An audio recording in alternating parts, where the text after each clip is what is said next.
ഈ ആൾക്കാരുടെ കൂട്ടം ഉണ്ടല്ലോ, അത് പൊതുവേ നമ്മൾ കണ്ടിട്ടുള്ളത് ഇപ്പം ഈ അല്ലാതെ ഇപ്പോൾ ഒരു പള്ളിയിൽ വെച്ച് കൂടുന്നതോ അമ്പലത്തിൽ വെച്ച് കൂടുന്നതോ ആയിട്ടുള്ള ആൾക്കൂട്ടം എന്ന് പറയുന്നത് പലപ്പോഴും അതൊരു ഈ പറഞ്ഞൊരു വലിയൊരു സെക്യുലർ ഫോം ആയിരിക്കില്ലല്ലോ. അപ്പം അങ്ങനെ നമ്മുടെ ഒരു സംസ്കാരത്തിന് ഒരു പോസിറ്റീവായ ഒരു പാത്തിലൂടെ നടത്താനുള്ള ഒരു കഴിവും കൂടി ഈ ആൾക്കൂട്ടങ്ങൾക്കും ഇതുപോലത്തെ ഓപ്പൺ സ്പേസിനും ഇല്ലേ?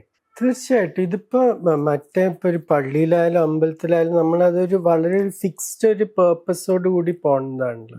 പിന്നെ അതിൻ്റെതായിട്ടുള്ള ചില മര്യാദകളൊക്കെ നമ്മൾ പാലിക്കണം, അതൊക്കെ ഉണ്ട്.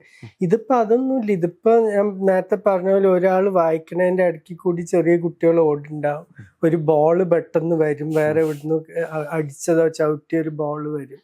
ഇതൊക്കെ ഒരുമിച്ച് നടക്കുന്നത്. വേറെ കുറെ പേര് അവിടെ ഐസ്ക്രീം വാങ്ങാൻ ഐസ്ക്രീം കഴിക്കുന്നുണ്ടാവും. അങ്ങനെയൊക്കെ പല കാര്യങ്ങളും നടത്തും. ചില പാർക്കിൽ ഇപ്പൊ മറ്റേ ഡക്സും ഇതൊക്കെ ഉള്ള ചെറിയ ലേക്ക് പോലെയൊക്കെ ഇത് എല്ലാം ഒരുമിച്ച് നടക്കണ ഇത്. അപ്പൊ ഒരു സ്ട്രക്ചർ ഇല്ലാത്ത ഇത്, അത് ഈ കുട്ടികൾക്കും ഏറ്റവും പ്രധാനം അത്. അപ്പൊ നമ്മൾ സ്പോർട്സിന്റെ കാര്യം പറയുമ്പോ ഈ കുട്ടികളുടെ താല്പര്യം കോച്ചിങ് ക്യാമ്പിൽ നിന്നൊന്നും അല്ല തുടങ്ങേണ്ടത്. അത് ഈ വെറുതെ ഒരു അൺസ്ട്രക്ചേർഡ് പ്ലേന്നാണ്.